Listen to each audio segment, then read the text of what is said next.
In Taiwan's politics, there is an atypical figure. She's a serial tech entrepreneur and civic hacker turned minister with an IQ set to be 180, yet she didn't even graduate from junior high school. She's the first transgender minister in Taiwan's political history and was one of the key contributors to Taiwan's success in combating against COVID-19. Her name is Andrey. In today's episode, I want to explore with you her unique viewpoint on life, learning, education, and skill set the future needs. I'm sure it will be inspiring to you to hear about her atypical perspectives.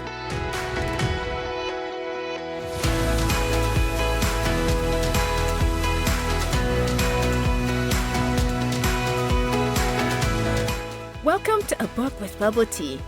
With your host, Mira He. Here, I share takeaways from East Asian books on parenting, startups, and self-growth. Seeking insights beyond the typical English shelf? Want to be a better parent and achieve more in life? You are in the right place.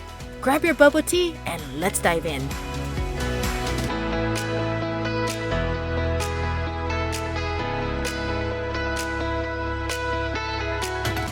Hi everyone, welcome to A Book with Bubble Tea. How is everyone doing? This is Mira.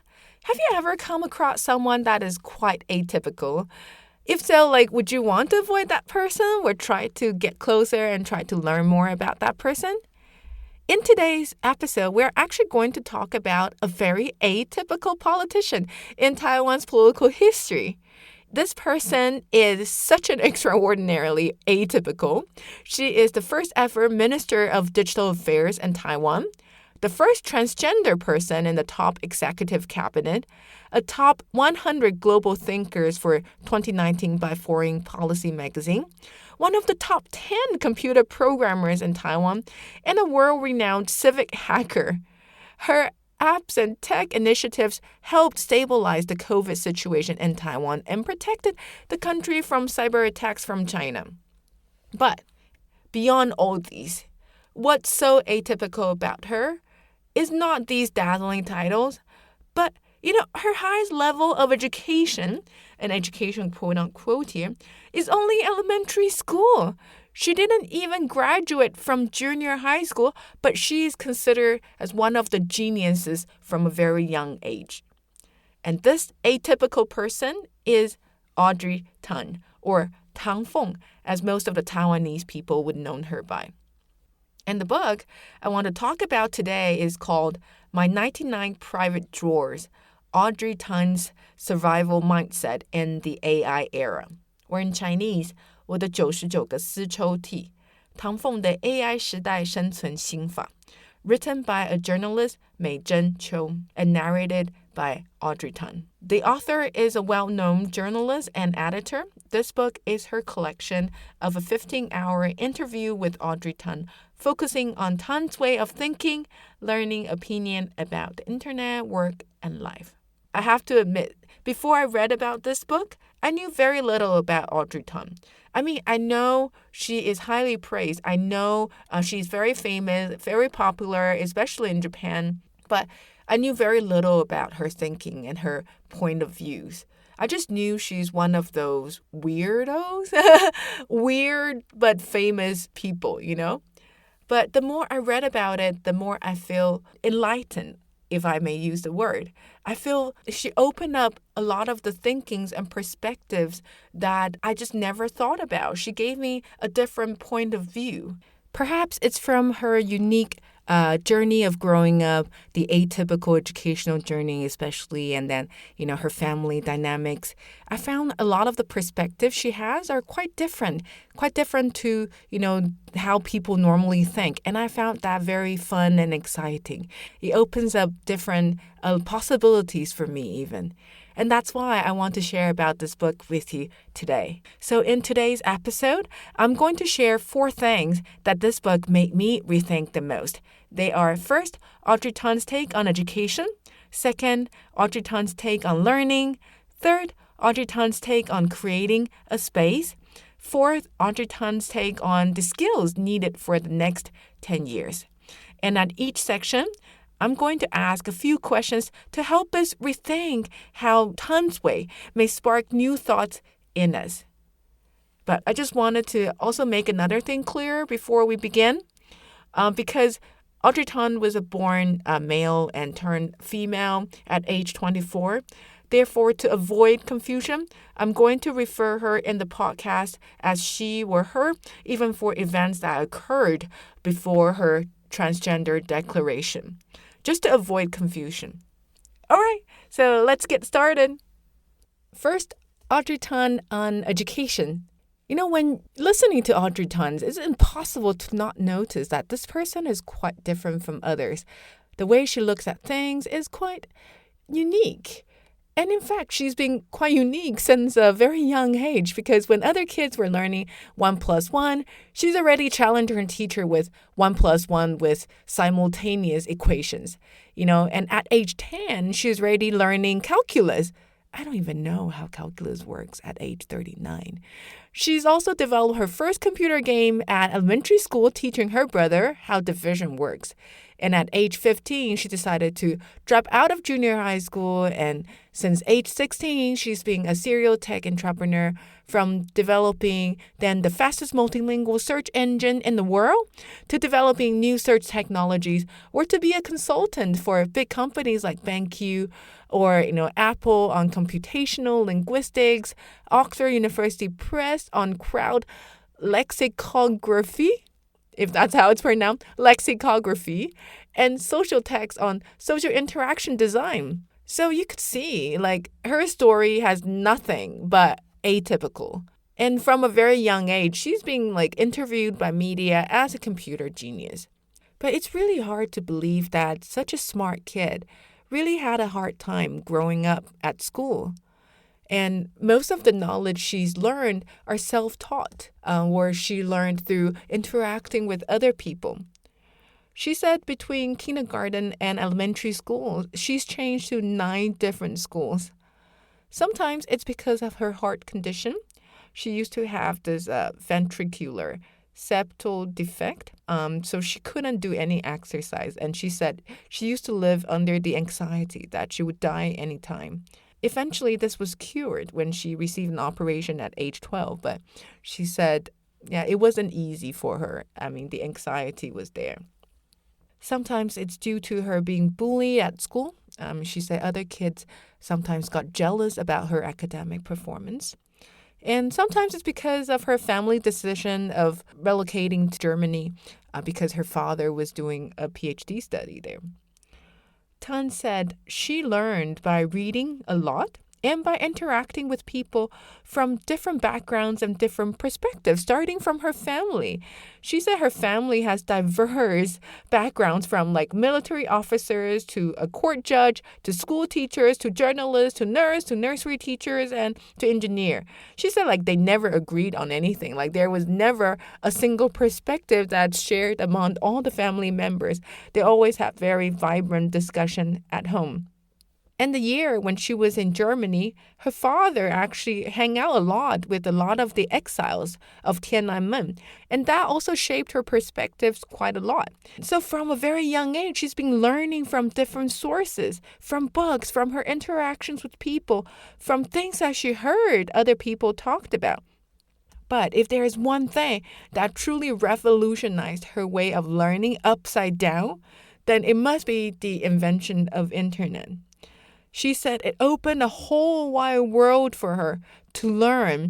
And then she was fascinated to connect with different people worldwide, to discuss about issues she cares about and solve problems together. And no one cared whether she was 10 years old, 11 years old, 14 years old, 16 years old. Coming from such an atypical educational background, Tun has unique perspectives on school education as well. To her, school is certainly a place to learn, but definitely not the only place. In her opinion, degrees don't matter. She only has elementary school graduation certificate. Titles don't matter. But what it truly matters is simply how much you can learn from that place, the school, and how you can meet other learners there too, including your teachers. In Tun's perspective, the teachers are also just a learner, right? And then how you can learn together on things you care about. And in this fast-changing world, knowledge and information becomes more and more accessible. Teachers and the schools will not be able to teach as if they are the guard to pass down the holy grail of knowledge. Rather, in Tan's opinion, the job of the schools and teachers is to ignite the passion and interest that students have about learning. And the teachers become the facilitators to help each student to learn and to bring resources to students that can continue facilitating their growth. So in Tan's eyes, if any teachers can see themselves as another learner who learned a bit earlier than students, then perhaps teachers can have even better interactions with their students, instead of seeing themselves as the ultimate source to provide correct answers. And this way, the teachers can focus on helping each student how to learn, instead of cramming them with knowledge and, what they need to learn. In her eyes, school is a place where teachers and students create knowledge together instead of simply accumulating knowledge. So my question here is, as a parent, we are the first educator to our kids. Do we care more about the specific knowledge we give them, or we care more about building them up as a learner to learn anything they desire? And what if the things they want to learn are not useful or beneficial to them in our opinions? What should we do about it? All right, so I'll leave this to you guys to think. And now let's move on to Audrey Tan's take on learning. Apart from her IQ, what really sets Tan apart is her ability to learn, in my opinion. And in terms of learning, Tan also shares how she learns about anything new. Usually her journey starts with a keyword that just piqued her interest. Then she will go through a phase of knowledge expansion by absorbing as much as she could. She could be doing an internet search, or she could look into academic journals, or she could go on to online platforms where people discuss about things that she cares about, or she could read books. She would go through any channel she could find to learn about it, or even computer games. And she is eager to absorb anything she can find relating to it. And while she continues to learn, she will also deliberately ask herself how she could explain what she just learned to other people. This way, she forces herself to refine the knowledge she has just learned. So her journey of learning, constantly going through this cycle of knowledge expansion and refinement until she naturally builds up her knowledge map. Additionally, she also constantly seeks opportunities to test any knowledge she learns. She shared a story that in 2008, when she was working at Social Text, she and her colleagues were exploring online interactions, and Tan was curious if there was a way to foster more positive, supported emotions in these digital spaces instead of negative, antisocial ones. Her quest for a better understanding led her to a book called Communication Power by Manuel Castells. This book delves into how the internet has changed the way we feel, think, and behave, going beyond what traditional media like newspapers and TV used to do, and how it sparked political and social movement around the globe. When Castells released his next book, Outrage and Hope, in 2013, he discussed the impact of information and communication technology in major events like Tunisian Revolution in 2010 and the Arab Spring in 2011. When in 2014, during Taiwan's Sunflower Movement, when college students took over the legislative yuan and marched to protest against the decision to let Chinese service industries into Taiwan without public consultation, Tan saw this as the perfect opportunity to apply what she just learned from Castells. So she joined forces with her friend from the civic hacker group G0V, armed with Ethernet cables to boost the internet connectivity inside the occupied buildings. Her aim was to use technology to ensure open and transparent communication between the opposition sides, hoping to prevent any misunderstandings that could lead to violence and to encourage productive dialogue. This was Tan's way of bringing Castells' theories to life. I have to admire Tan's ability to organize it so quickly and, just her eagerness to take actions to practice what she learned. She uses the knowledge she gains as a foundation and then expands it with her own insights and actions. To Tan, knowledge is not bound by any disciplines. And in fact, if you want to solve any real-world problem, you need the knowledge from different disciplines.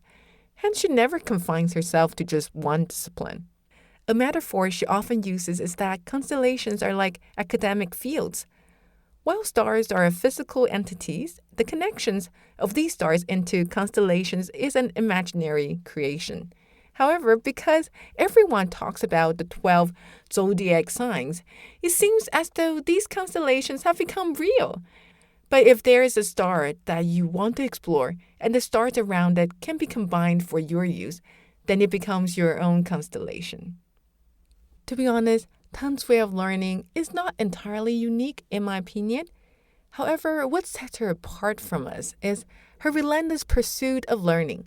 She is focused and open-minded about any discipline that might aid in solving the problems she's curious about. Additionally, she actively seeks to internalize her knowledge through tangible outputs.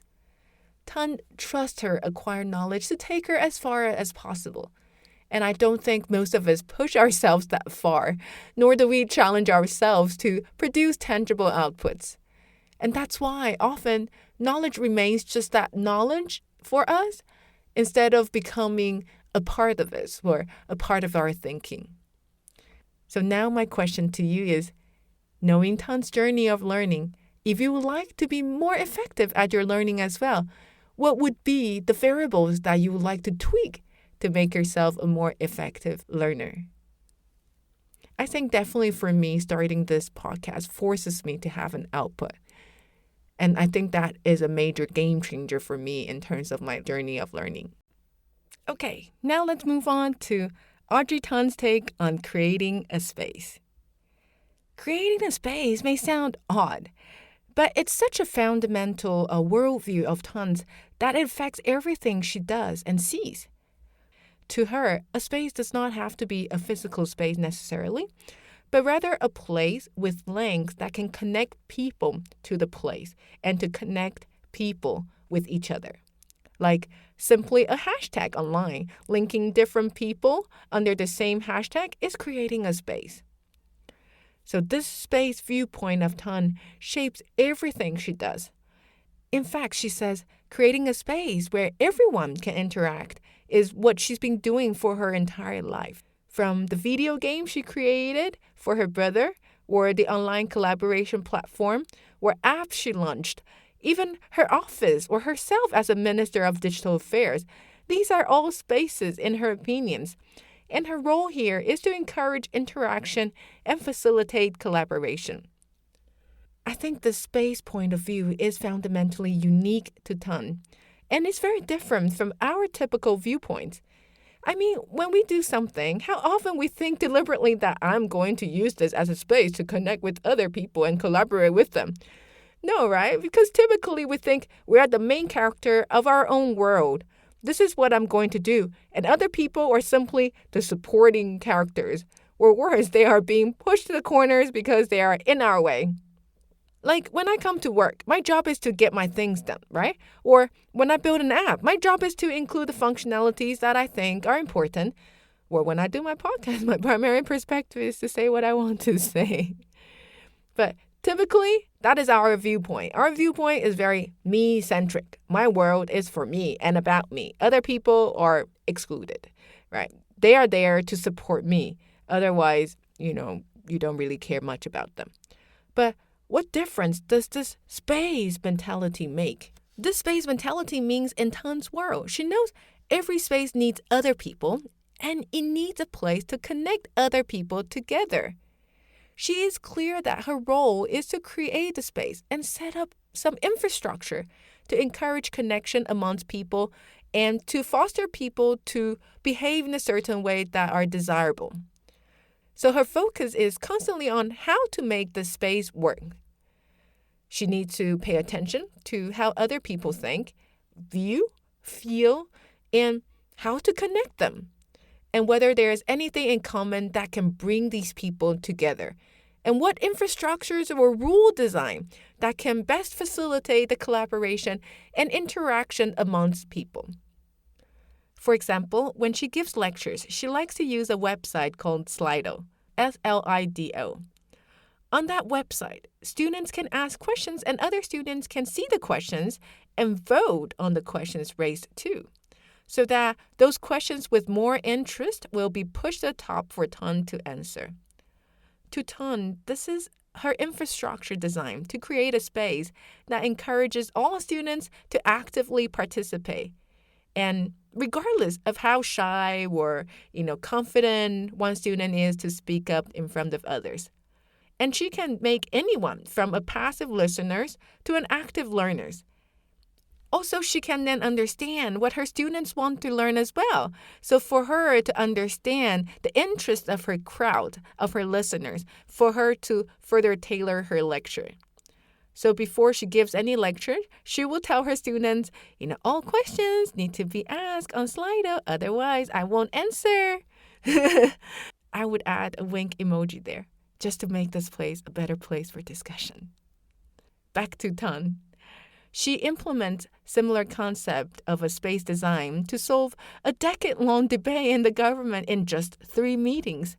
When she joined the government, she was tasked with discussing whether esports player could be exempt from mandatory military service like traditional athletes. Previous discussions have been stagnant due to departmental disagreements.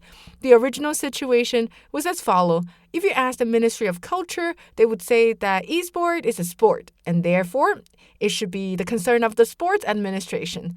The sports administration would argue that esport doesn't involve physical activity, so, it should fall under the jurisdiction of the Ministry of Economic Affairs.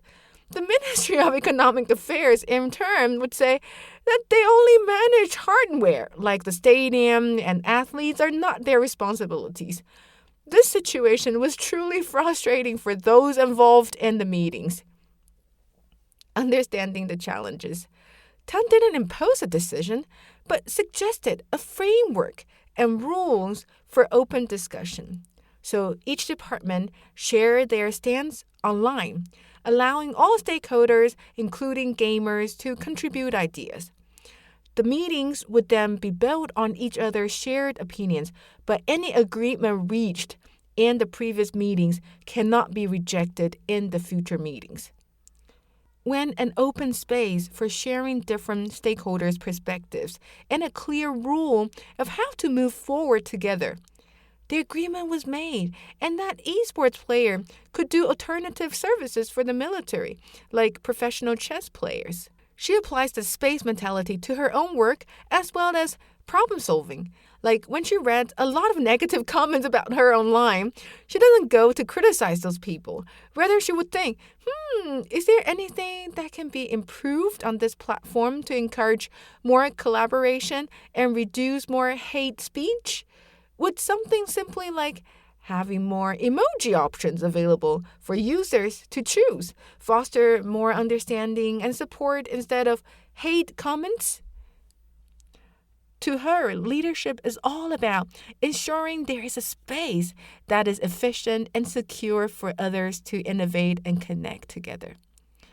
This space perspective gives me a new way of looking at many things in life, and we can decompose the space into the infrastructure design, the rule design, and the ideal behaviors that we want to foster.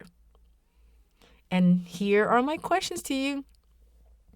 How would this space perspective help you with your parenting, for example?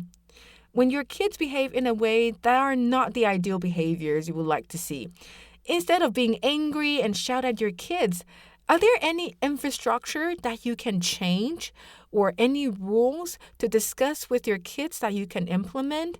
And are there any ideal behaviors that you want to foster? And then you want this space design to kind of help guide your kids into that behavior?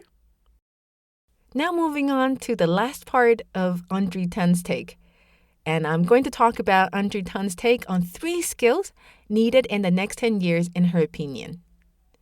She believes it's impossible to predict the world we will be in the next 10 years. So making prediction is not the most practical way. Instead, a better approach is to actually cultivate skills that can solve problems that may occur in the future. And Tom believes the core skills we need to develop are first, taking initiative, second, interacting with others, and third, benefiting each other. She said, one thing we know for sure is that the problems we'll be facing cannot be solved by one person alone. More likely, we will need people from different backgrounds possessing various skill sets to collaborate. So the three most important skills are being proactive in taking that initiative, interacting with others and collaborate with others, and finding solutions that benefit everyone, or at least, the majorities. To Tan, out of the three, the most important one is taking the initiative. When we face challenges, it's natural for us to want to avoid them, but there is another pathway in our brain that is about facing it and solving them. We should strengthen the one that solves problems. Whenever we encounter a problem, no matter how displeasing it is, we trust that there is always a way and we can always find a perspective that resonates with us. In other words, when you see a problem, don't wait for someone else to provide the standard answer because there usually isn't one. Instead, we should just go and find our own answers. And most likely, the problems we will encounter in the future will be too vast to be tackled by a single discipline or a single person, like COVID-19, right? Therefore, everyone can start from their own life experiences and think from their perspective.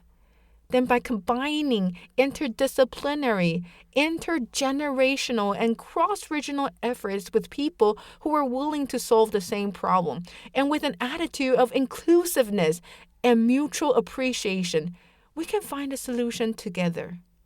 This is the process from taking our personal initiative to interact with others and collaborate with others, and then from creating a solution that benefits most of people's well-being. That's why interacting with others and collaborating is the second important skill set for the future in Tan's opinion. Tan believes anything worth doing cannot be done alone. You need others to collaborate with you. This belief is perhaps, shaped by her background in homeschooling, where she constantly sought advice from other people online, making the concept of collaboration so valuable and fundamental to her. Solving a difficult problem can seem daunting and intimidating if viewed as a gigantic challenge. However, if we break it down piece by piece, we'll realize it's not too difficult. And even if we only know a little bit about it, other people may possess other parts. As long as we work together, we can tackle the challenge and get it done. And lastly, about benefiting each other. The desire to benefit each other is the foundation for collaboration, if you really think about it. If we realize that we cannot solve any major problems alone in the future, then it's not even a question to ask why we should care about benefiting others. Although this world promotes competition, with students fighting for limited seats in top universities and adults competing for promotions, higher pay, or popularity, Tom believes these things are not important. She thinks that much of the competition for scarcity is artificially created and that it's not necessary for us to participate. Competing to be a little bit faster or more productive than others eventually leads to treating ourselves and others like tools. And that is not healthy and not the right way. Instead, what we should do is to find our own unique path that we can and want to pursue. For example, she never had a university degree, but she has collaborated with many world-famous researchers. And once you start doing that, you will then notice that you attract more teammates who share your thoughts. We all have our unique values. We can all benefit each other and create our collective values together. Like Tan said, many people who are not considered geniuses have their own brilliance. Many who are regarded as geniuses have their own darkness. All of these are beautiful and wonderful. Let this beautiful exist and don't let IQ be the measure. My question here to you is, what do you think are the skill sets that the world will need in the future? Are we doing anything now to foster those skill sets for us, for ourselves, and for our kids? All right, finally, my thoughts. When I came across this book, the constant questions I had at the back of my head is, how would I behave if I were her mom? Like Tan said, when she's in junior high, she felt she needed a break. So she asked her mom that she wanted a place to get away. So her mom rented a shed on a mountain and Tan went there alone for God knows how long. She said she just read, slept, ate, and repeated the same cycle. She didn't even know how long it took her because she lost track of time. She said she eventually went home because her mom came and said, oh, the typhoon is coming. Let's better to go home. And that's how she eventually decided to go home. But to Tan, she's grateful to her mom's non-intervention approach to her education. In an interview, she said, at the age of 14, she said her mom pointed the direction for her but never forced her to take the path. And from a young age, her mom wouldn't care for her in the usual sense, but would respect her. She gave an example. If I say this computer is dark green, my mom would respect me and let me say that the computer is dark green. But a mother who cares for me might take me to get my eyes checked because clearly the computer is white. According to Tung, her mom's respect gave her the freedom and the possibility to fly. But I have to say, as a mother, I really don't know whether it's something I can possibly do or not. I think I'll still probably take my kids to check their eyes. But anyhow, I feel this book opened many perspectives for me to see the world.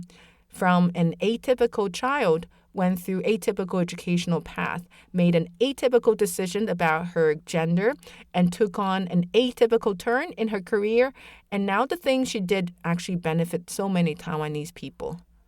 I would never have the chance to live her life, but from her experiences, it sheds light in many things that I deeply care about, like how to educate our kids, how to learn, how we creating space and variables we can adjust to encourage more ideal behaviors of people in the space I create, and what skill sets might be needed in the future.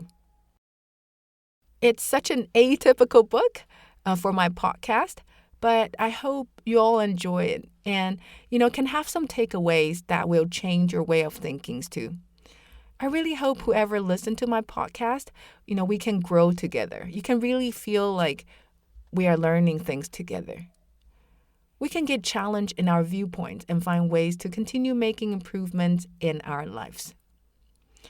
Following that, there will be 2 immediate changes to the podcast. The first thing is we will start posting our podcast onto YouTube channels as well. We hope to have a platform that everyone can find easier to listen to, so you don't need to worry about whether you are having an Apple phone or you are using Android. Without being limited, by any of those phone makers. And we can easily share our comments and opinions there. Second, I'm also going to try something new with the format of the podcast, because right now it's just me monologuing, right? But I think in the future, from time to time, I'm going to reach out to a few friends of mine to do an interview together. So we will be discussing a book together to have their perspectives and perhaps the books that I typically won't pick or typically I won't read. I still don't know how frequent I'll be doing that, but I've already asked a very good Norwegian friend to join me on my first interview in a few weeks' time. To be honest, I'm a bit worried, but then, I'm creating a space, right? I hope I can find a way to connect with more people, including my own friends, to foster more exchange in thoughts and thinkings and perspectives. Why not? All right, that's it for today's episode. Please do follow us, and now you can subscribe to our YouTube channel too. And if you haven't followed our podcast, please do subscribe here and follow us on Instagram too, A Book with Bubble Tea. Let's continue learning, reading, and enjoying our bubble tea. Until next time, bye!